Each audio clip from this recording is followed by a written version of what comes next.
Le dernier mètre de barbelé a été posé, mais il suffit d'aller un peu plus loin. Le long des 175 km de clôture érigée entre la Serbie et la Hongrie pour trouver les traces de migrants qui coûte que coûte sont passés.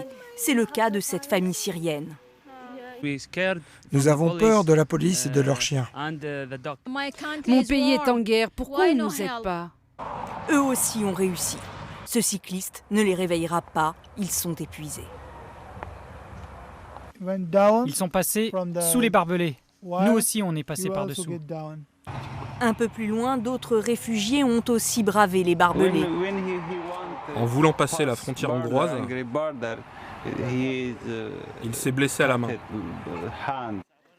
140 000 migrants ont traversé la frontière serbo-hongroise depuis janvier. Selon le Premier ministre hongrois, le populiste Viktor Orban, cette barrière de fer serait un rempart pour protéger l'Occident des migrants. Mais eux ont déjà passé bien pire que des barbelés. Le mur, un procédé condamné par la France qui réclame sa destruction.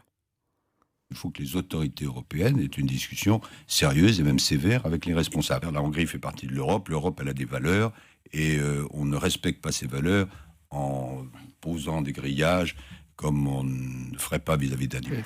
La Hongrie a ouvert des camps de migrants, mais beaucoup s'en échappent pour ne pas être recensés ici. En Europe, la règle veut que les migrants restent dans leur pays d'entrée, mais la plupart rêvent d'aller en Allemagne et redoutent, s'ils y parviennent, qu'on les renvoie vers cette Hongrie réputée peu accueillante.